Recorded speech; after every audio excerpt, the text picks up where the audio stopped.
இன்னைக்கு நம்ம பார்க்க போறது வன்யா மாய்ஷியோ உடைய பயோகிராஃபி. அவன் 20 வயதா இருக்கும் பொழுது ரத்த சாட்சியாக மறிக்கிறான். ரஷ்யன் கம்யூனிஸ்ட் ஆர்மினால அவன் கொடுமைப்படுத்தப்பட்டு ரத்த சாட்சியாக மறித்தான். அவனுடைய வாழ்க்கை வரலாறு தான் நம்ம படிக்கிறோம். வன்யாவுடைய முழு பெயர் வன்யா மாய்ஷியோ.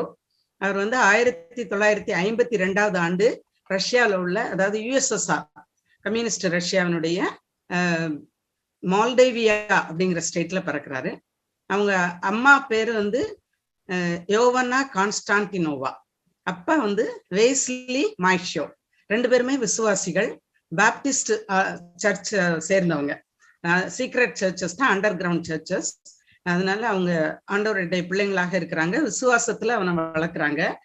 வன்யா 16 வயதா இருக்கும்போது ஆண்டவரை ஏற்றுக்கொண்டு ரட்சிக்கப்பட்டு அவருக்காக வல்லமையாக ஊழியம் செய்யறான். 18 வயது வரைக்கும் அதிகாலையில இருந்து ஜெபிக்கிற பழக்கம் உடையவன். அது அவனுக்கு ரொம்ப பிடிக்கும். ஆனா கம்பல்சரி, அதாவது கட்டாய இராணுவ சேவை அவன் செய்ய வேண்டியது இருக்குது. அதனால 1970 வருஷம் தன்னுடைய 18வது வயதுல அவன் ரஷ்யன் ஆர்மியில சேர்றான், அந்த கம்யூனிஸ்ட் ஆர்மியில. அது ஒடிசா அப்படிங்கிற இராணுவ மையத்துல அவன் பயிற்சிக்காக சேர்க்கப்படுறான். 2 வருஷம் அவன் சேவை செய்யணும். அப்பொழுது அதிகாலையில அவங்களுக்கு ட்ரைனிங் ஆரம்பிச்சிரும். விசில் சத்தம் கேட்ட உடனே ஓடி அவங்க வரிசையில நிக்கணும். ஒரு நாள் அவன் அணிவகுப்புக்கு கொஞ்சம் லேட்டா ஓடி வரான். அதுக்குள்ள அந்த சார்ஜென்ட் ஸ்ட்ரல்கோ அப்படிங்கிறவர், அவருக்கு யாரு அந்த இடத்துல காலியா கிடக்குதே அப்படின்னு பார்த்துட்டு இருக்குள்ள வன்யா ஓடி வரான். வன்யா வந்த உடனே வன்யா, ஓ நீர் தான் வன்யாவா, ஏன் நீர் தாமதமா வந்தீர், அதுக்கு காரணம் கூறுக அப்படிங்க. உடனே இவன் அப்படி, நான் ஜெபம் பண்ணி கொண்டிருந்ததுனால சற்று தாமதமாகி விட்டது, மன்னிக்கவும் அப்படின்னு சொல்றான். உடனே மற்ற வீரர்கள்லாம் கொஞ்சம் சிரிக்கிறாங்க, சிரிப்பை அடக்கிக்கிட்டு உதட்டுக்குள்ள சிரிக்கிறாங்க. ஆனா அந்த ஸ்டரல்கோ சொல்றான், நீ பயிற்சி முடிந்த உடனே என்னை பாரு அப்படின்னு சொல்றான். அவன் பயிற்சி முடிந்த உடனே அவனை பார்க்க வரும்போது அவன் சொல்றான், இந்த நம்ம ரஷ்யாவில், சோவியத் ரஷ்யாவில் மதம் கடவுள் அப்படிங்கிற பேச்சுக்கே இடம் கிடையாது. இந்த ரெட் ஆர்மியில அது கிடையாது. அது மட்டும் இல்லாம ரஷ்யா இவ்வளவு ஒரு உயர்வான இடத்திற்கு எப்ப போச்சுன்னா, சார் அப்படிங்கிற மன்னர் ஆட்சியையும் மத பழக்கங்கள், கடுமைகள் எல்லாம் நம்ம ஒழிச்சு கட்டின பிறகுதான் நம்ம நாடு உயர்வுக்கு வந்ததுன்னு உனக்கு தெரியாதா அப்படிங்கிறான். உடனே ஆனா எதுக்கும் உன்னை நான் ஹையர் அபிஷியல்ட்டையும் சொல்லிடுறேன் அப்படின்னு சொல்லி அவனோட அடுத்த ஆபீசர், அவன் ஒரு சார்ஜென்ட் போரிஸ் சாலிவாகா, அவன்கிட்ட கூட்டிட்டு போறான். பாரிஸ் சாலிகாவை பார்த்த உடனே வன்யா நல்ல அழகான ஒரு ராயல் சல்யூட் அடிக்கிறான். அடிச்சுட்டு உடனே அவன் கேட்கிறான், எதற்கு நீங்க தாமதமா வந்தீங்கன்னு. உடனே அவன் திருப்பி சொல்றான், யாரிடத்துல ஜெபித்தீர்கள்னு கேட்கான். உடனே வானத்தையும் பூமியையும் படைத்த தேவாதி தேவனை நோக்கிதான் ஜெபிச்சேன் அப்படின்னு சொல்லுவான். உடனே ஐயோ, கடவுளுங்கிற ஒன்று கிடையவே கிடையாதுன்னு நம்ம ரஷ்யாவில் எல்லா விஞ்ஞானிகளும் சேர்ந்து ஆராய்ச்சி பண்ணி அது விஞ்ஞான ரீதியாவே நிரூபிக்கப்பட்டுச்சு. அதுக்கப்புறம் நீங்க இன்னும் ஏன் கடவுள்னு சொல்லிட்டு இருக்கீங்க அப்படின்னு சொல்றான். உடனே இல்ல, அப்படிதான் சொல்றாங்க, நாஸ்திகர்கள் அப்படி சொல்றாங்கன்னு பைபிள்ல போட்டிருக்கு அப்படின்னு சொன்னான். உடனே பைபிளா, ஐயோ அந்த புஸ்தகத்தை படிக்கவே கூடாதுங்கிறதுதான் சோவியத்துடைய சட்டம் அப்படிங்கிறான். உடனே இல்ல ஐயா, அந்த பைபிள் ஒரு மனிதனுடைய வாழ்க்கையே முற்றிலும் மாற்றக்கூடியது அப்படின்னு சொல்றான். உடனே இல்ல, பைபிள் மாற்றாது, இராணுவமும் அந்த கடுமையான பயிற்சின்னா ஒரு மனுஷனை மாற்றும், உனக்கு கண்டிப்பா ஒரு தண்டனை கொடுக்கணும் அப்படின்னு சொல்லி அவனுக்கு ஒரு தண்டனை கொடுக்குறான். என்னன்னா, எல்லாரும் ரெஸ்ட்டுக்கு போன பிறகு நீ ஒரு பக்கெட்ல தண்ணியும் ஒரு பிரஷையும் எடுத்துக்கிட்டு இந்த இராணுவத்தினுடைய அனைத்து கட்டடங்களையும் நீ தொடச்சி எடுக்கணும், தரைகளை துடைக்கணும். ஆனா அது முழங்கால நின்று அந்த தண்டனையை நீ நிறைவேற்றணும் அப்படின்னு சொல்றான். உடனே அவன் ஒரு சல்யூட் அடிச்சுட்டு சந்தோஷமா ஸ்மைலிங்கா போறான். போய் ராத்திரி எல்லாரும் படுக்க போயிட்டாங்க. இவன் பாட்டு அழகா கீர்த்தனைகளை பாடிக்கொண்டே அந்த பிரஷை வச்சு அந்த கட்டடங்கள்ல ஒவ்வொரு பகுதியா முழங்கால நின்று துடைக்கிறான். அதை எல்லா இராணுவ வீரர்களும் பார்த்துக்கிட்டு இருக்காங்க. அதுக்கப்புறம் இவன் ஒடிசாவில இருந்து இவனை கெர்சு அப்படிங்கிற இன்னொரு இராணுவ மையத்துக்கு அனுப்புறாங்க. அங்க இவன் என்ன யோசிக்கிறான்னா, இங்க யாருக்குமே என்னை பற்றி தெரியாது, அதனால சரி நல்ல வேளை நம்ம ஒடிசாவில தான் நம்ம தப்பு பண்ணிட்டோம், இங்க நம்ம கரெக்டா இருக்கணும்னு சின்சியரா கடுமையான பயிற்சி பண்ணிட்டு இருக்கான். ஆனா ஆக்சுவலா அங்கிருந்து எல்லா டீட்டெயில்ஸையும் இங்க கொடுத்துட்டாங்க. இங்க இருக்கிறது கேப்டன் யார்மார்க் அப்படிங்கிறவன் கீழே தான் அவன் பயிற்சி எடுக்கிறான். இவனை பற்றி ஒரு ஸ்நானக கிறிஸ்தவன், பாப்டிஸ்ட் கிறிஸ்டியன் ஜெபிக்க கூடியவன், அதிகாலையில தன்னுடைய விசுவாசத்தை தேவைப்படும் போதெல்லாம் எல்லார்ட்டையும் பறைசாற்றக்கூடியவன், எந்த ஒரு கடுமையான தண்டனையை கொடுத்தாலும் அதை ஏற்றுக்கொள்வான் சந்தோஷமா அப்படின்னு சொல்லி அவனை பற்றி ரிப்போர்ட் போயிருக்கு. அதனால யார்மார்க் அவனை கூப்பிட்டு சொல்றான், லெனினுடைய சட்டப்பிரிவு 5 படி மதம் நீ வெற்றுக்கொள்ளலாம்னாலும் அந்த மதத்தை பிரச்சாரம் பண்றது கடுமையா தடை செய்யப்பட்டிருக்குது. அதனால நீ அதை செய்யவே கூடாது அப்படின்னு சொல்றான். ஆனா இவன் என்ன சொல்றான்னா, என்னுடைய அனுபவங்களை நான் ஆண்டவரை குறித்து நான் சொல்லாம இருக்க முடியாது அப்படின்னு சொல்றான். உடனே இவனுக்கு யார்மார்க்கு ரொம்ப கோவம் வருது. அவன் சொல்றான், உனக்கு ஒரு தண்டனை நான் கொடுக்குறேன், உனக்கு 5 நாட்கள் சிறையில உன்னை அடைக்கிறேன் அப்படின்னு சொல்லி ராணுவ சிறையில அடைக்கிறேன். இன்னொரு பாயிண்ட், அதுல 5 நாளும் உனக்கு உணவு கொடுக்கப்பட மாட்டாது நீ அப்படின்னு சொல்லிட்டான். உடனே அவன் சொல்றான், எனக்கு அதை விட ஒரு சந்தோஷமான ஒரு காரியம் எனக்கு எதுவுமே இல்லை. என்னன்னா, இவன் உபவாச ஜபத்துக்காக ரொம்ப வாஞ்சிக்கிறான். ஐயோ, எனக்கு தனிமையான இடமே இல்லையே ஜபம் பண்றதுக்கு, உபவாசம் பண்ணி ஜபிக்கணும். இந்த 5 நாளும் தனிமை, இனிமை, உபவாசம். யார்மார்க் அந்த கேப்டன் எனக்கு இதை விட ஒரு அருமையான ஒரு கிஃப்டை கொடுத்துருக்கவே முடியாது அப்படின்னு சொல்லி 5 நாளும் அவன் சந்தோஷமா பாடி ஜபிக்கிறான். 5ஆவது நாள் முடிஞ்ச உடனே அவனை வெளியே எடுத்து அவனுடைய வயிற்று பகுதியை எக்ஸ்ரே எல்லாம் எடுக்கிறாங்க. ஒரு விதத்துல அவன் பாதிக்கப்படலை. அதுக்கப்புறம் அடுத்த நாள்ல இருந்து அவன் கடுமையான அந்த ராணுவ பயிற்சிகளை மேற்கொள்றான். ஒரு நாள் ஓட்ட பயிற்சி, ரொம்ப தூரம் மைல் கணக்கா ஓடணும். ஓடிக்கிட்டு இருக்கும்போது அவனுக்கு பின்னால இன்னொரு ராணுவ வீரன் ஓடி அவர் உயிர்த்தெழுந்தாருன்னு கத்துறான். இவனும் அவர் உயிர்த்தெழுந்தாருன்னு கத்தி, ஏன்னா அவனும் ஒரு பாப்டிஸ்ட் கிறிஸ்டியன். 2 பேரும் கட்டி தழுவி, ஐயோ இன்னொரு விசுவாசி அப்பதான் ஃபர்ஸ்ட் டைம் அவன் பாக்குறான். அதனால நம்மளுடைய ராணுவ பயிற்சி மையத்துல உள்ள ஒரு பாழடைந்த கட்டடத்துல நம்ம 2 பேரும் ஜெபிக்கணும் அப்படின்னு அவங்க பிளான் பண்ணிட்டு இருக்காங்க. அந்த நேரத்துல ஒருத்தன் சொல்றான், உன்னை மேஜர் கெடாங்கோ உன்னை கூப்பிடுறாரு அப்படின்னு சொல்லி. மேஜர் கெடாங்கா இவனை விசாரணைக்காக தான் கூப்பிடுறாரு. அதனால அவனுக்கு தெரியும். அதனால அவருடைய ஆபீஸ்க்கு போறான். போய் அவரை விஷ் பண்றான். அவர் ஒரு நல்ல மரியாதையான மனிதர், மிகவும் பிரபலமான ஒரு மனிதர். நிறைய மெடல்ஸ் போட்டிருக்காரு அவருடைய யூனிஃபார்ம்ல, அவருடைய தொப்பில எல்லாம்.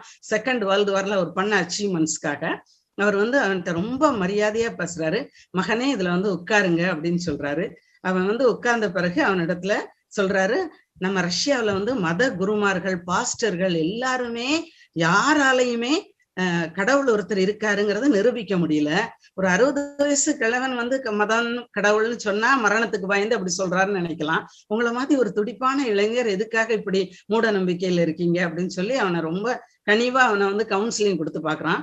ஆனா இவன் அவருக்கு தன்னுடைய ஸ்டாண்ட உறுதியா சொன்னதுனால அவன், நான் பனிஷ் பண்றேன், உன்னை பனிஷ்மெண்ட்ல நீ சரியாயிருவ.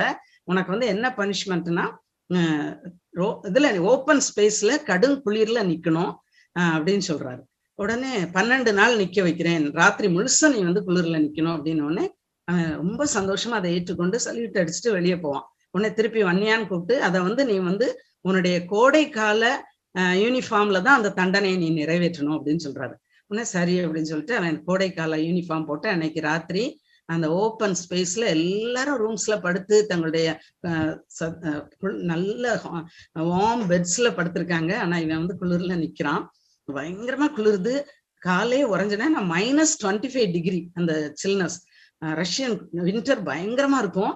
அந்த குளிர்ல அவனை நிக்க வச்சிருக்காங்க. கால்லாம் உறைஞ்சிட்டு அப்படியே கைய அப்படியே 2 கையும் வச்சு அப்படியே நெஞ்சோட அணைச்சிக்கிட்டு இருக்கான். அப்போ ஒரு சின்ன லைட் வருது, ரொம்ப குட்டி லைட்டு. அந்த லைட் அப்படியே அவனுடைய நெஞ்சு பகுதியில போய் அவன் உடம்பு முழுசுக்கும் ஒரு வார்ம்த் கொடுக்குது. ஒரு வெப்பத்தை அவன் உணர்றான். நல்லா நின்றுட்டு இருக்கான். ஒரு 1 hour கழிச்சு ஒரு 3 ராணுவ அதிகாரிகள் அவன் மன்னிப்பு கேட்பான், அவனை எப்படியாவது உள்ள கூட்டிட்டு வந்துடணும்ன்றதுக்காக வராங்க. அவங்க ஃபுல் யூனிஃபார்ம்ல ஃபுல்லி கவர்டா வராங்க. இவன்கிட்ட பேச்சு கொடுக்கதான் ஆரம்பிக்காங்க. அவங்களால அதுல நிக்கவே முடியல. ஓடிடுறாங்க. 2 வார்த்தை பேசிட்டு ஓடுறாங்க. அவங்க ஓடுறத பார்த்து வன்னியா வாய் விட்டு சிரிக்கிறான். சிரிச்ச பிறகு 12 நாளும் அதே மாதிரி ஆண்டவருடைய கிருபையினால அந்த குளிரை தாங்கிட்டு நிக்கிறான். 12ஆவது நாள் ஏர்லி மார்னிங் மேஜர் கடாங்க அவனை கூடுறாரு. அப்படின்னோடனே அவர் ரூமுக்கு போவான்.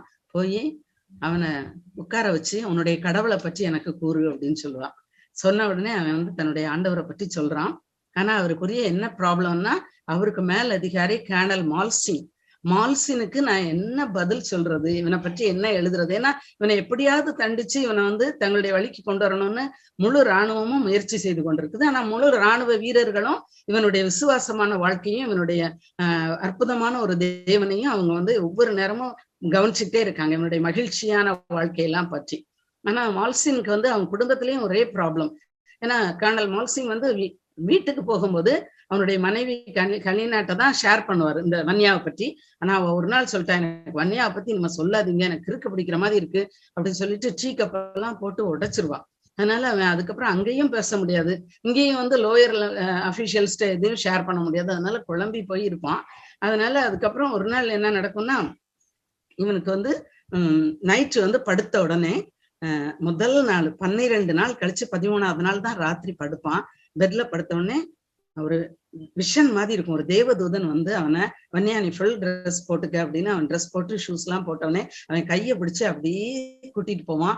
ராணுவ கட்டிடங்கள் எல்லா கூரைகளும் அப்படியே திறந்து வழிவிடும். போயிட்டே இருப்பாங்க. ஒரு ஹெவனுடைய சீன் அவன் பார்ப்பான். அங்க உள்ள யோவான் ஸ்நானகன், எலியா, ஏன்னா பேரே சொல்ல வேண்டாம், அவனுக்கே தெரியும், எல்லாரையும் பார்ப்பான். அப்படி ஒரு பியூட்டிஃபுல் பிளேஸ்.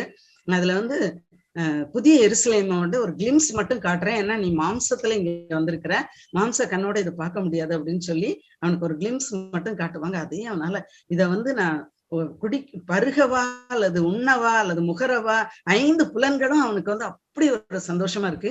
அவன் சொல்றான், நான் இங்கேயே இருக்கலாமோன்னு யோசிக்கிறான். ஆனா தேவதூதன் சொல்றான், வன்னியா நீ வந்து இன்னும் நிறைவேற்ற வேண்டிய சில காரியங்கள் இருக்கு, அதனால நீ வந்து இந்த உலகத்துக்கு போகணும்னு சொல்லி அவனை கீழே கொண்டு விட்டுருவான். அவன் பக்கத்துல படுத்திருந்தவன் அவன் வந்து அவனுடைய பாடி அங்க இல்ல, அவன் தூங்கல ராத்திரி அப்படிங்கிறத கண்டுபிடிச்சு அவன் ரிப்போர்ட் பண்ணுவான். அதனால விசாரணை நடக்கும்.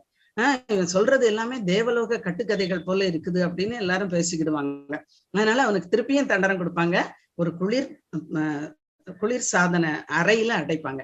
4x4 அதுதான் அதனுடைய மெஷர்மெண்ட். அந்த 4 அடிக்கு 4 அடி அதுல வந்து ஃபுல்லா ஃப்ரீசர் பாக்ஸ் தான், அதுல அடைச்சு வச்சிருப்பாங்க. அப்பவும் இதே மாதிரிதான் பயங்கரமா பெயின் ஆரம்பிக்கும். ஆனா ஆண்டவருடைய அருள்னால அந்த குளிரையும் தாங்கிடுவான். இனிமே அவனை தண்டிக்கவே முடியாதுன்னு சொல்லி அவனை திருப்பியும் சிறைச்சாலையில இருந்து எடுத்து கெர்சு ராணுவ மையத்துக்கே அனுப்பிடுவாங்க. அப்படி ஒரு நாள் இருக்கும்போது அவங்களுக்கு வந்து விஞ்ஞான நாத்திக வகுப்பு நடக்கும். ஒவ்வொரு நாளும் அந்த ஒரு விரிவுரையாளர் வந்து அதை நடத்துவார், அந்த பாடம் நடத்துவாரு. எல்லாரும் அதை கேட்டுட்டு இருக்கணும். அப்படி ஒரு நாள் கேட்டுட்டு இருக்கும். அப்படி அந்த ஆக்சுவலா அந்த அவர் வர வேண்டிய ப்ரொஃபசர் வரல. அவர் வரலன்னு உடனே எல்லாரும் உட்காந்து அரட்டை அடிக்க ஆரம்பிச்சிருவாங்க. ரவுண்டா உட்காந்து அரட்டை அடிப்பாங்க. அப்போ ஒரு ராணுவ வீரன் சொல்லுவான், நம்மளுடைய தோழர் வன்னியா வந்து இந்த நாத்திக விஞ்ஞானத்திற்கு நேராக மாறுபட்ட கருத்தை உடையவர். அதனால அவர் இன்னைக்கு வந்து அதை பற்றி தன்னுடைய கடவுளை பற்றியும் மதத்தை பற்றியும் இன்னைக்கு பேசுவாரு அப்படின்னு இவனுக்கு ஆகா, இதை விட ஒரு நல்ல ஒரு பிளாட்ஃபார்ம் நமக்கு கிடைக்குமான்னு சொல்லிட்டு இவன் வந்து என்னுடைய தேவன் வந்து சர்வ வல்லவர், அவர் தான் எல்லாம் வல்ல இறைவர் அப்படின்னு சொல்லுவான். உடனே ஆர்மீனியா ஸ்டேட்ல இருந்து வந்த இன்னொரு ராணுவ வீரன், அவன் பேரு பயோட்டர் அலெக்சாண்டர்விச். அவன் என்ன சொல்லுவான்னா, உன்னுடைய தேவன் வந்து சர்வ வல்லவர்னு சொல்ற, அப்படின்னா நீ அதை வந்து எனக்கு நிரூபிக்கணும் அப்படிமா. உடனே எப்படின்னா, நான் வந்து நிரூபிச்சுன்னேதான் நீ உன்னுடைய கடவுள் உண்மையான கடவுள்னு நாங்க அக்செப்ட் பண்ண முடியும் அப்படின்னு சொல்லிட்டு எனக்கு வந்து நாளைக்கு காலையில ஒரு விடுப்பு ஆணை, அதாவது லீவு விடுப்பு ஆணை வழங்கல் கிடைச்சிச்சுன்னா, ஏன்னா அவன் போகவே இல்லை வந்ததுல இருந்து, நான் ஆர்மீனிக்கு போனேன்னா எங்க வீட்டுக்கு நான் வந்து உன்னுடைய கடவுள் தான் உண்மையான தெய்வம்னு நான் உள்ளன்போட ஏற்றுக்கொள்வேன் அப்படின்னு சொன்ன உடனே நிறைய பேர் அதை அக்செப்ட் பண்ணுவாங்க. அதை மட்டும் செஞ்சிரு நீ, நாங்க அக்செப்ட் பண்ணிக்கிறோம், உன்னுடைய தேவனை நாங்க அக்செப்ட் பண்ணுவோம், நாங்க விசுவாசிப்போம்னு நிறைய பேர் கத்துறாங்க. உடனே இவனுக்கு அது ஒரு சேலஞ்ச் மாதிரி இருக்குது. உடனே அவன் மனசுக்குள்ள ஜெபம் பண்றான், ஆண்டவரே நீங்க வந்து பாகாலுடைய பூசாரிகள்லாம் வேண்டுதல் செய்த போது எலியாங்கிற பக்தன் உண்மை நோக்கி ஜெபிக்கும் போது அவருடைய ஜெபத்தை கேட்டு வானத்துல இருந்து அக்னி அனுப்புனீங்கல்ல சாமி, அதே மாதிரி இப்போ எனக்கு உதவி செய்யுங்கன்னு மனசுக்குள்ள ஜெபம் பண்ணுவான். உடனே ஒரு அசிரீரி ஆண்டவர் வந்து அவன் உள்ளத்துல பேசுவாரு, நீ அவங்ககிட்ட சொல்லு, நான் இந்த காரியத்தை செய்து முடிப்பேன் அப்படின்னு சொல்றாரு. உடனே அவன் ஓப்பனா போல்டா சொல்றான், தேவன் உனக்கு நாளைக்கு லீவு கொடுப்பாரு மணியா அப்படின்னு சொல்றான். உடனே அப்புறம் ஷாக்கா இருப்பான். ஏன்னா அந்த அலெக்ஸ்ங்கிற அந்த பையன் அவன் வந்து அவன்கிட்ட சொல்லுவான் வந்து, வன்னியா நீ வந்து தேவன் பரிசுத்தமானவர், அதனால அசுத்தங்கள் இருந்த அசுத்தத்தோட அவருடைய கிருபையை நம்ம பெற முடியாது, அதனால உன் வாயில இருக்கிற சிகரெட்டை நீ வந்து தூர எரியுமா. உடனே அந்த சிகரெட்டை எடுத்து அவன் வந்து பக்கத்துல எரிஞ்சுக்கிட்டு இருக்கிற பேனர்ல போட்டுருவான். பாக்கெட்லயும் ஒரு பெரிய சிகரெட் பாக்கெட் வச்சிருப்பான், அதையும் தூக்கி எரிச்சிருவான். எரிச்சிட்டு அப்படியே அவன் கையெல்லாம் ஆடிட்டு இருக்கும், உண்மையாவே இது நடக்குமான்னு. ஆனா எல்லாரும் அதை விசுவாசிக்கிறோம்னு சொல்லுவாங்க. அடுத்த நாள் வந்து நைட்டு படுக்க போன பிறகு அவனுடைய படுக்கை பக்கத்துக்கு போவான். வன்னியா போய் நண்பா நீ வந்து நாளைக்கு ஒரு கிறிஸ்தவ விசுவாசியாக போறா, எனக்கு சந்தோஷமா இருக்கு அப்படின்னோடனே, ஆமா பலரும் அப்படிதான் சொல்லியிருக்காங்க அப்படிமா. ஒண்ணு சரி அப்படின்னு சொல்லிட்டு நான் தேவனை பற்றி நான் உனக்கு நிறைய சொல்றேன்னு அவர் சொல்லி 2 பேரும் ஜெபம் பண்ணிட்டு ரொம்ப நேரம் கழிச்சுதான் தூங்குவாங்க. காலையில எந்திரிச்ச உடனே வன்னியாவுக்கு வந்து வன்னியா ஒரு டிரைவர், நல்ல அழகா திறமையான டிரைவர், மால்சின் கூட டிரைவ் பண்ணியிருக்கிறான். அது மட்டும் இல்ல இவன் வந்து ஒரு பொறியாளனும் கூட, நல்ல மெக்கானிக்கல் இன்ஜினியரிங் ரிப்பேர் ஒர்க் எல்லாம் தெரியும். அதனால இவன் வந்து பக்கத்து ஒரு ராணுவ மையத்துல போய் ஃபுட்டு கொடுத்துட்டு வரணும், அதுக்காக அவனை அனுப்பிடுவாங்க. அவன் 1 hour போயிருவாங்க. போயிட்டு 1 hour கழிச்சு வரும்போது பார்த்தா இவனுடைய பிரிவு ராணுவத்தினர் எல்லாரும் கூட்டம் கூட்டமா நின்று பேசிக்கிட்டு இருப்பாங்க. இவனை பார்த்தோன்னே ஓடி வந்து சொல்லுவாங்க, அலெக்ஸ் வந்து இப்பதான் விடுப்பு கிடைச்சி 1/2 hour முந்தைய அவன் போயிட்டான் வீட்டுக்கு, ஆர்மீனியா போற ட்ரெயின்ல ஏறியாச்சு அப்படின்னு. அப்படியே ஆச்சரியமா இருக்கும். அது மட்டும் இல்ல, மேஜர் கெடாங்கோ வந்து உடனே இதை கேள்விப்பட்டு அவனை கூட்டிட்டு வர சொல்லி 2 ராணுவ வீரர்களை அனுப்புனாரு கார்ல. ஆனா அவங்க வந்து தூரத்துல போயிட்டு இருக்கிற ட்ரெயினை தான் பார்த்துட்டு வந்து ரிட்டர்ன் பண்ணாங்க அப்படின்னோடனே வன்னியா வந்து ஆண்டவரை அப்படி ஸ்தோத்திரம் சொல்றான். அப்புறம் அதே மாதிரி இன்னொரு பயங்கரமான ஒரு நிகழ்ச்சி நடக்குது. அது என்னன்னா, ஒரு ஆக்சிடென்ட். ஆக்சுவலா இவன் வந்து கோதுமை அறுவடைக்காக இவனுடைய பிரிவை அனுப்புறாங்க, ராணுவ பிரிவை. அவங்க போயிருக்கும் போது இவனே ஒரு ட்ரக் ஓட்டிட்டு போறான். இன்னொரு ட்ரக்கை ஓட்டிட்டு வந்தவன் வந்து அது ரிப்பேர் ஆயிடுச்சு அப்படின்னு சொல்றான். இவன் வந்து நல்லா ரிப்பேர் பண்ணக்கூடியவங்கிறதுனால அந்த ட்ரக்குக்கு கீழே படுத்து அந்த வீல்ஸுக்கு நடுவுல படுத்து அதை ரிப்பேர் பார்த்துக்கிட்டு இருக்கிறான். அந்த நேரத்துல ஆக்சுவலா அந்த டிரைவர் வந்து பிரேக் அப்ளை பண்ணாம போயிருக்கிறான். அப்படியே அந்த ட்ரக் வந்து நகண்டு, அது சரிவுல வேற நிறுத்தப்பட்டிருக்கு, நகண்டு அப்படியே 2 வீல்ஸ் வந்து அவனுடைய வலது பக்க தோள்பட்டை மேல ஏறி அப்படியே அவனுடைய மார்பு வரைக்கும் போயிருது. கடைசியில அவனை உடனே ராணுவ ஹாஸ்பிட்டல் கூட்டிட்டு போறாங்க. தூக்கிட்டு போய் அங்க எக்ஸ்ரே எடுத்தா எலும்பு முறிவு பயங்கரமா இருக்குது. இவனுடைய கை அகற்றப்படணும், அப்படியே தோள்பட்டையில இருந்து கை அகற்றப்படணும், வலது பக்கத்துல உள்ள நுரையீரலும் அகற்றப்படணும் அப்படின்னு சொல்லி ரிப்போர்ட் எழுதிட்டாங்க. அதுக்குரிய சர்ஜன் வந்து நாளைக்கு தான் வருவாரு, அங்க எக்ஸ்பர்ட்ஸ் வரணும் அப்படின்னு சொல்லி இவனை நைட்டு பெட்ல படுக்க வச்சுட்டாங்க. நல்லா கட்டு போட்டிருக்கு. அப்படின்னா கடைசியில நைட் ஃபுல்லா அவன் ப்ரே பண்றான், ஆண்டவரே அப்படின்னு சொல்லிட்டு ஆண்டவரை நோக்கி பார்க்கிறான். நல்லா ஜெபம் பண்ணிட்டு நல்லா தூங்கிட்டான். காலையில 6 மணிக்கு எந்திரிச்சு 2 கையையும் ஊனி அதுல உட்காந்துப்பான் பெட்ல. உட்கார்ந்தவொடனே நர்ஸ் கரெக்டா வந்து காலையில வந்து அவங்க டெம்பரேச்சர் எடுக்க வருவாங்க. அவங்க கூலா வந்து தூக்க வரையில எடுத்துக்கிட்டு இருக்காங்க. திடீர்னு பார்க்காங்க, ஐயோ இவனுக்கு ஆபரேஷன் இல்ல, இவன் கை என்னன்னா கை பார்த்தா நார்மலா இருக்குது. உடனே டாக்டர்கிட்ட பீதி அடைஞ்சு டாக்டர்கிட்ட ஓடி போய் சொல்றாங்க. அந்த மருத்துவர்கள்லாம் ஓடி வராங்க. இவனுக்கு ரிப்போர்ட் எழுதின டாக்டர் இவனை பார்த்துட்டு அப்படியே ஸ்டன் ஆகி நிக்கிறாரு. உடனே இவன் சொல்றான், மருத்துவ தோழரே உங்களால என்னை குணப்படுத்த முடியாது அப்படின்னு தெரிஞ்ச உடனே நான் என்னுடைய தேவனை நோக்கி கூப்பிட்டேன், அவர் எனக்கு பரிபூரண சுகத்தை கொடுத்துட்டாரு அப்படின்னு சொன்னோடனே 200 பேர் அந்த ஹாஸ்பிட்டல்ல படுத்திருக்காங்க. எல்லாருக்கும் ஆண்டவரை பற்றி அவன் சொல்றான். அவ்வளவு ராணுவ வீரர்கள்ட்டையும் ஒவ்வொருத்தட்டையா போய் எனக்கு ஆண்டவர் இப்படி செய்தாருன்னு சொல்லிட்டு இருக்கான். அந்த டாக்டர் அப்படியே பதறி போய் கர்னல் மால்சினுக்கு டெலிபோன் பண்றாரு. கர்னல் மால்சின், நான் என் வாழ்க்கையில முதல்ல கடவுள் ஒருத்தர் இருக்காருன்னு நான் நம்புறேன். ஏன்னா வன்னியாவுக்கு பரிபூரண சுகத்தை கொடுத்திருக்கிறாரு. நான் வந்து பல மாதங்கள் சுகம் கொடுத்த ட்ரீட்மெண்ட் கொடுத்தா கூட நிச்சயமா அவனை இவ்வளவு பர்ஃபெக்டா ஹீல் பண்ணிருக்கவே முடியாது அப்படின்னு சொல்றான். மால்சிங்க்கு வந்து ரொம்ப கடுப்பாயிருது. அதே ரிப்போர்ட்டை அப்படியே அற்புதம், கடவுள், சுகம் அப்படின்னு சொல்லி ஃபைனலா அவனை பற்றிய ரிப்போர்ட்டோட அதையும் சேர்த்து மாஸ்கோ இந்த தலைமை இடத்துக்கு அனுப்புறாங்க, ராணுவ மையத்துக்கு. அந்த மாதிரி ஒரு ஆக்சிடென்ட். அதுக்கப்புறம் பர்ஃபெக்டா ஆண்டவர் அவனை வழி நடத்துறாரு, சுகம் கொடுக்குறாரு. அதன் மூலமாக அநேகர் வந்து ஆண்டவருடைய வல்லமையை புரிஞ்சுக்கிடுறாங்க. அடுத்தாப்புல இன்னொரு முறையும் ஒரு ஆக்சிடென்ட்ல வந்து இவன் வந்து தவிர்க்கப்படுறான். அதாவது இன்னொரு ராணுவ மையத்துக்கு ஃபுட்டு கொண்டு போகும்போது ஒரு இளம் ராணுவ அதிகாரி அவன் கூட உட்கார்ந்துருக்காரு. அவருக்கு என்ன ரொம்ப பிடிக்கும். எதுக்கு வன்னியா நீங்க கடவுள் மதம்னே சொல்லிட்டு ஒவ்வொரு நேரம் ஏன் இப்படி பனிஷ்மெண்ட் வாங்குறீங்க அப்படின்னு அனுதாபத்தோட பேசிக்கிட்டு வருவான். திடீர்னு வேகமா போயிட்டு இருக்கும்போது திடீர்னு அந்த ரொட்டியில, அந்த பெட்டிகள்ல உள்ள ரொட்டி எல்லாம் கீழே விழுந்துகிட்டே இருக்கும். அதை பார்த்துருவாரு. அந்த மிரர்ல பார்த்துட்டு அந்த வேடியம் ஹெர்மான்ஸ்கிங்கிற அந்த ராணுவ அதிகாரி ஓடி போய் ஒவ்வொரு ரொட்டியா புறக்குவாரு. வன்னியாவும் வண்டியை நிறுத்திட்டு வருவான். எப்படி ரொட்டி விழுந்துச்சுன்னே தெரியாது. இவங்க ரொட்டியை பிறக்கிக்கிட்டு இருக்கும்போது நிறைய சில வண்டிகள் அப்படி கிராஸ் பண்ணி போகும், வேகமா போயிட்டு இருக்கோம். இவங்க அதெல்லாம் பார்த்துட்டு சரி என்ன செய்யன்னு, யாரு பூட்டினதெல்லாம் பெர்ஃபெக்டா இருக்குது, பூட்டின பெட்டிக்குள்ள இருந்து விழுந்திருக்குது. கடைசியில அவங்க போவாங்க. 2 மினிட்ஸ் தான் டிராவல் பண்ணிருப்பாங்க. பயங்கரமான ஒரு ஆக்சிடென்ட். ஒரு பேருந்தும் ஒரு பெரிய கிரெயினும் மோதி அதுல நடந்த ஆக்சிடென்ட்ல இன்னும் இந்த பக்கமும் அந்த பக்கமும் வந்தா நிறைய வெஹிக்கிள்ஸ் அதுல மோதி மோதி நிறைய பயங்கரமான ஆக்சிடென்ட், நிறைய பேர் செத்துருப்பாங்க. ஒரு முதியவருடைய உடம்பு வந்து அந்த கிரெயின்ல தொங்கிட்டு இருக்கும். அதை பார்த்த உடனே அந்த வேடியம் ஹெர்மான்ஸ்கிங்கிற அந்த ராணுவ அதிகாரி அழ ஆரம்பிச்சிருவான், நடுங்கி அப்படியே கதறி அழுவான். என்னுடைய ஆண்டவர் தான் நம்மளை இது பண்ணார், அவனுக்கும் தெரியுது ஆண்டவர் வந்து இந்த ரொட்டிகளை விழ வைத்தாருன்னு. இன்னும் இவங்க போய் சொல்ல வேண்டியதா போச்சு, அப்ப ரொட்டியை மூடினது யாரு, அந்த பெட்டி உண்மையா மூடி இருந்துச்சா, இவன் கதை விடுறான் அப்படின்னு சொல்லிட்டு மீண்டும் இவனுக்கு விசாரணை தண்டனை அப்படின்னு கொடுத்துக்கிட்டே இருக்கிறாங்க. நிறைய மக்கள் வந்து விசுவாசத்துக்குள்ள வர்றாங்க. அதுக்கப்புறம் திடீர்னு பாத்தீங்கன்னா ஒரு நாள் மால்சின் இவனை கூட்டு விடுறாரு. மால்சின் வந்து விடுப்புல போயிருக்கான், 8 நாள் மால்டேவியாவுக்கு போயிருக்கான். ஆக்சுவலா விடுப்பே கொடுக்க மாட்டாங்க, அவனுக்கு ரொம்ப கோபம் மால்சினுக்கு. எப்படி ஒரு குற்றவாளி, ராணுவ குற்றவாளியை நீங்க எப்படி வந்து அனுப்பலாம், யார் அனுப்புனது அப்படின்னு ரொம்ப கோபமா இருப்பான். அதை காடு தான் அவன் அனுப்பி இருக்கிறாரு. ஏன்னா மால்டேவியால போய் அவனுடைய சபையில எல்லாரும் வன்னியா வரப்போறான்னு எல்லா குருமார்கள், பாஸ்டர்ஸ், விசுவாசிகள் எல்லாம் கூடியிருக்காங்க. அவங்க மத்தியில அந்த 2 வருஷமும் நடந்த எல்லா கதையும் அவன் வந்து சொல்றான். இப்படி அவன் வந்து ஆண்டவர் தன்னை வழி நடத்தினாரு. ஒவ்வொரு இதுலயும் மிகவும் ஒரு அழகான ஒரு வேர்ல்டு நமக்காக வெயிட் பண்ணிட்டு இருக்கிறது விசுவாசிகளே. நீங்க அதனால என்ன தைரியமா இருங்க, எவ்வளவு பாடுகள் வந்தாலும் நம்ம வந்து அந்த உலகத்துக்கு போவோம், அதுதான் நம்மளுடைய குறியா இருக்கணும்னு அழகா சொல்றான். அதை கேட்டு எல்லாம் ஆச்சரியத்தோட இருக்காங்க.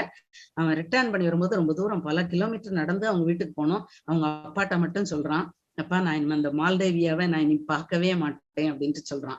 அதன்படி அவன் திருப்பி விடுப்புல இருந்து வந்த உடனே அவனை வந்து அரெஸ்ட் பண்ணி ஃபைனல் ட்ரீட்மெண்ட்னு சொல்றாங்க, கடைசி சிகிச்சை. அதாவது அவனை வந்து ஒரு சீக்ரெட் ராணுவ மையத்துக்கு கூட்டிட்டு போய் அவனை வந்து ட்ரீட்மெண்ட் கொடுக்கணும், பனிஷ்மெண்ட் கொடுக்கணும்னு போறாங்க. 3 நாள் அவகாசம் கொடுக்காங்க. எனக்கு ஒரு அவகாசம் வேண்டாம், நான் என்னுடைய தேவனை மறுதளிக்கவே மாட்டேன்னு சொல்லிட்டான். அதனால அவனுடைய மார்பு பகுதிகளில் ஹோல்ஸ் போட்டு இருதயத்துல இருந்து வரைக்கும் இந்த ஊசிகள் அனுப்பி கொஞ்சம் கொஞ்சமா ப்ளீட் ஆகி அவன் வந்து மறிப்பான். அவனுடைய ஜபங்கள், அவன் மறிக்கும் போது அவன் பண்ண ஜபங்கள், முனங்கல்கள், அவன் கடைசியா சொன்ன வார்த்தை, ஏசு கிறிஸ்து எல்லா பாவிகளையும் நேசிக்கிறார் அப்படின்னு சொல்லிட்டு மறிப்பான். விழுந்துருவான். அது மால்சின் வந்து பக்கத்திலேயே இருப்பாரு, எல்லாத்தையும் கேட்டுட்டு இருப்பாரு. அவருக்கு பைத்தியம் பிடிச்ச மாதிரி இருக்கும், தலை பயங்கரமா வலிக்கும். 3 ராணுவ அதிகாரிகள் சுத்தி நிப்பாங்க. அவங்க சொல்லுவாங்க, இவனுக்கு இன்னும் உயிர் கிடக்குது, நம்ம வந்து இதை வந்து இயற்கையான மரணம்னு காட்டுறதுக்காக இவன் நீர்ல மூழ்கி இறந்த மாதிரி ஒரு செட்டப் பண்ணுவோம், அறிக்கை தயார் பண்ணுவோம்னு அவன்கிட்ட பெர்மிஷன் கேட்காங்க. ஆனா அவன் எதுவுமே சொல்லாம இருக்கான். உடனே இவருக்கும் ஒரு சிகிச்சை கொடுக்கணும் போல அப்படின்னு அவங்க பேசி சிரிச்சு அவனை கேலி பண்றாங்க மால்சின். அந்த அளவுக்கு மால்சினுடைய வாழ்க்கை வந்து ரொம்ப பாதிக்கப்பட்டுட்டு, அவனுடைய ஒய்ஃப் வந்து உண்மையாவே பைத்தியம் ஆயிட்டாங்க. அவனுடைய மகன் வந்து ஒரு விபத்துல சிக்கி மறிச்சு போயிட்டான். மால்சினுக்கு கொஞ்ச நாள் கழிச்சு வேலையும் போயிட்டு, கடவுள் என்னை தண்டிக்க ஆரம்பிச்சிட்டாருன்னு மால்சின் சொல்றான். இந்த பாடியை வந்து வன்னியாவுடைய பாடிய ஒரு இயற்கையான மரணங்கிற மாதிரி காட்டி அவங்க வீட்டுக்கு நியூஸ் அனுப்பி அந்த பாடி வந்து அவனுடைய மால்டேவியாவுக்கு வந்து ராணுவ வண்டியில கொண்டு போறாங்க. அந்த ராணுவ அதிகாரி வந்து ரொம்ப தோரணையா, இது வந்து ஆழ்ந்த இரங்கலை நான் தெரிவிச்சு கொள்றேன், தோழர் வன்னியாவுடைய மரணம் வந்து எங்களுக்கு மிகவும் அதிர்ச்சி அப்படின்னு பேசுறாரு. ஆனா வந்து எல்லாருக்கும் தெரியும், ஏன்னா அந்த நாட்கள்ல 2 months அவன் எழுதின லெட்டர்ஸ் பூரா யோவான்னா அவங்க அம்மா வச்சிருக்காங்க கையில. அவங்க ஃப்ரெண்ட்ஸ் நிறைய பேருக்கு, விசுவாச நண்பர்களுக்கு எழுதியிருக்கா. அந்த லெட்டர்ஸ் எல்லார் கையிலயும் இருக்கு. அது வந்து அந்த ராணுவ அதிகாரி சொன்னது பொய் என்று அவருக்கு விரோதமாக சாட்சி விட்டுக்கிட்டு இருக்குது.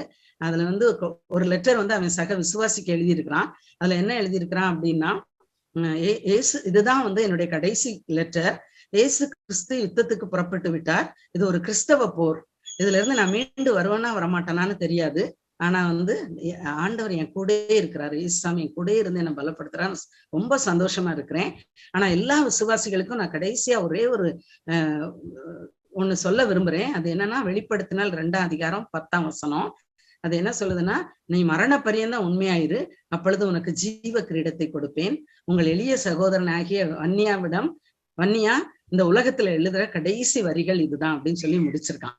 கரெக்டா 2 daysக்கு முன்பாக.